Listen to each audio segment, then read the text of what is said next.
Hello friends, कैसे हैं आप सभी लोग। स्वागत करता हूं मैं आप सभी को आपके ही अपने चैनल लर्न विद सुधांशु में। तो फ्रेंड्स, आप सभी का बोर्ड एग्जाम स्टार्ट हो गया है और मैं बोर्ड एग्जाम में मैथ्स से जो मैथ्स है उसका कुछ मैं आपको टिप्स देना चाहता हूं, जिससे आपका मैथ्स में मार्क्स इंक्रीज हो जाए और आप किसी भी क्वेश्चन को छोड़ के ना आए। ठीक है, क्वेश्चन आता भी नहीं रहेगा ना, उसमें भी आप कम से कम एक या एक से ज़्यादा मार्क्स स्कोर कर सकते हैं। ठीक है, अब उसके लिए आपको पूरा वीडियो एंड तक देखना पड़ेगा। ठीक है, तो चलिए हम अपने वीडियो को क्या करते हैं, शुरुआत करते हैं।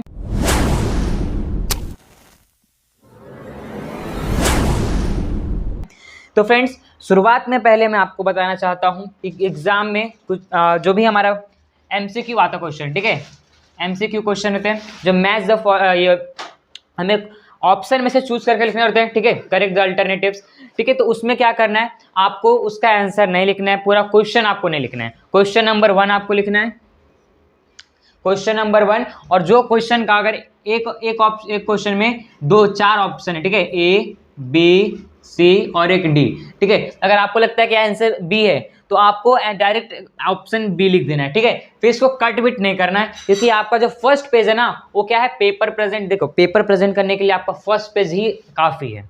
ठीक है, फर्स्ट पेज ही आपका काफी है पेपर प्रेजेंट करने के लिए, क्योंकि बोर्ड एग्जामिनेशन के जो एग्जामिनर जो चेक करता है ना पेपर आपका, उसके पास बहुत ज्यादा पेपर रहता है। ठीक है, तो उसको क्या कर दो, एकदम खुश करने के लिए फर्स्ट पेज, भले बाकी का पेज थोड़ा कुछ गड़बड़ का चलेगा, लेकिन जो फर्स्ट पेज आते हैं, फर्स्ट और सेकंड पेज, उसको क्या करो, एकदम नीट एंड क्लीन, एकदम अच्छे से लिखना। ठीक है, तो फर्स्ट पेज में आपको क्या करना है, एमसीक्यू फर्स्ट क्वेश्चन रहता है, तो उसमें क्या करना है, जो भी क्वेश्चन रहेगा उसका बस ऑप्शन में जो आंसर रहने वाला है वो आंसर भी मत लिखो, उस ऑप्शन को लिख दो। जैसे बी है तो बी लिख देंगे, क्या लिख देंगे, बी लिख देंगे। ठीक है, और उसके बाद अब आते हैं कुछ 2 मार्क्स क्वेश्चन वाले, 2 से 3 मार्क्स वाले क्वेश्चन आएंगे। ठीक है, 2 से 3 मार्क्स वाले क्वेश्चन में आपको क्या करना है, जरा ध्यान से देख लीजिएगा।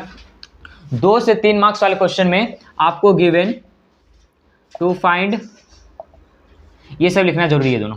अब ये दोनों क्यों लिखना जरूरी है सर, सॉल्यूशन तो आप लिख देंगे, अब ये दोनों लिखना क्यों जरूरी है, लिखना इसलिए जरूरी है क्योंकि जब मैथ्स का पेपर जब वो चेक करेगा तो उसको बार बार आपका क्वेश्चन पेपर नहीं उठाना पड़ेगा। जैसे इस क्वेश्चन को पढ़ रहा है, इस क्वेश्चन को चेक करना है, लेकिन आपने क्या कर दिया, इस क्वेश्चन आपके पेपर में गिवन लिखा है और टू फाइंड लिखना है, क्या दिया हुआ है क्वेश्चन में, क्या फाइंड करना है, उसको आपको क्वेश्चन में मिल गया, आपके पेपर में मिल गया, तो उसको क्वेश्चन देखने की जरूरत नहीं है। यानी वहां पे आपको हाफ मार्क्स दे सकता है। अगर 1 मार्क्स क्वेश्चन रहेगा, सॉरी 2 मार्क्स का क्वेश्चन रहेगा, तो इसमें हाफ मार्क्स एग्जामिनर आपको दे सकता है। जो पेपर चेक करता है वो आपको यहीं पे हाफ मार्क्स देगा। ठीक है, क्योंकि उसको देखना नहीं पड़ रहा है। और यहाँ पे क्या होता है ना, गिवन टू फाइंड फिर सॉल्यूशन, ये 3 चीज आपको लिखना है। सॉल्यूशन तो आप लिख लेते हैं, हमेशा लिखते हैं, और सॉल्यूशन में ना स्टेप बाय स्टेप लिखो, कुछ भी आके मत लिख दो कि पहले ये फाइंड किया फिर वो फाइंड किया, नहीं, सब चीज को स्टेप बाय स्टेप लिखो। अगर आपको स्टेप बाय स्टेप में लिखने आ रहा है ना, आपके देखिए बुक में एग्जाम्पल दिया रहता है, आपके बुक में एग्जाम्पल क्वेश्चन तो होंगे, उस क्वेश्चन को 2 से 3 बार सॉल्व करो, 2 से 3 बार सॉल्व करो, उससे आपको क्या होगा ना, स्टेप्स का पता चलेगा, स्टेप्स का पता चलेगा कब कौन सा लाइन लिखना है और कितना लाइन लिखना है उसके लिए भी।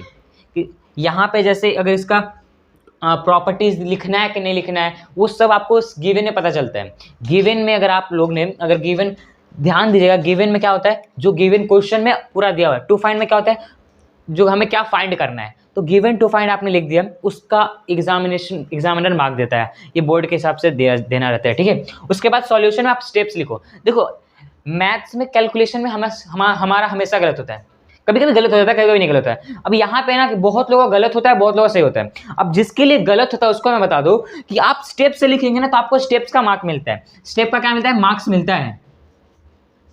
ठीक है, स्टेप्स के मार्क्स मिलते हैं।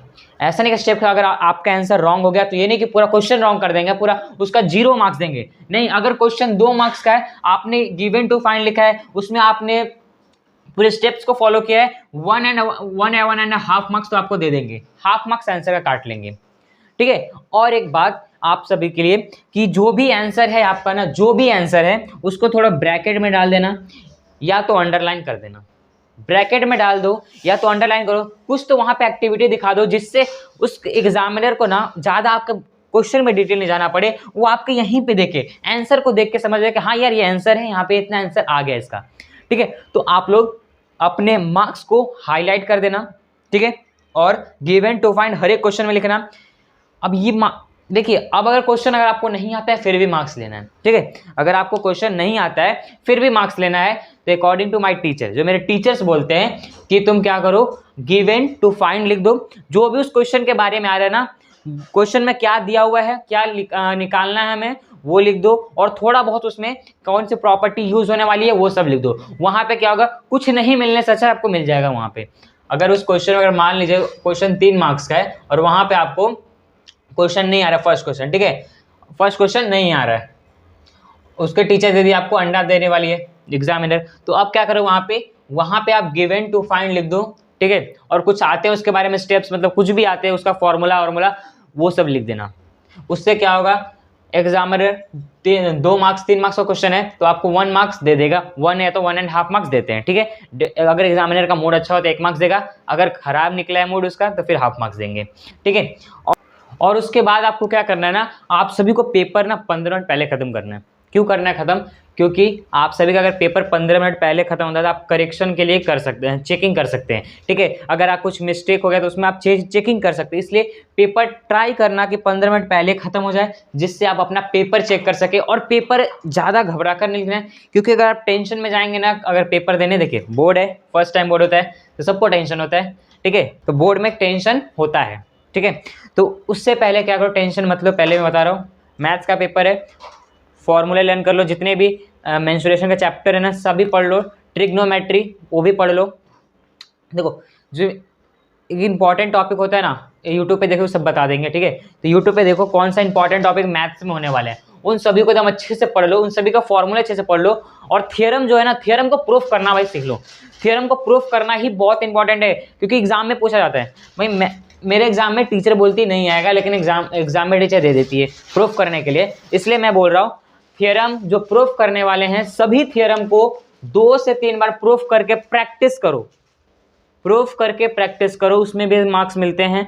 और हाँ, हर एक क्वेश्चन में आपका थियरम, प्रॉपर्टीज, फॉर्मूले, अगर ये तीनों यूज होते हैं तो भूल के भी मत छोड़ना, भूल के भी मत छोड़ना, ठीक है। भूल के अगर छोड़ भी दिया ना तो फिर मार्क्स नहीं मिलेगा, वहां पे मार्क्स काट लेंगे। अगर आपका देखिए यहाँ पे क्या, अगर लास्ट में आंसर होगा तो उसका थोड़ा मार्क्स काटेंगे। अगर आपने प्रॉपर्टीज भूल गए, फॉर्मूला भूल गए और थियरम भूल गए, ये 3 चीज मेन रहता है, एग्जामिनर को यही 3 चीज चाहिए, फॉर्मूला, प्रॉपर्टीज, थियरम। अगर ये तीनों में भूल गए ना तो आपका मार्क्स अच्छे से काटेंगे एग्जामिनर, ठीक है। तो आशा करता हूँ ये वीडियो आप सभी को अच्छा लगा होगा, और अगर ये वीडियो अच्छा लगे तो आप अपने दोस्तों के साथ शेयर कर सकते हैं। Thank you.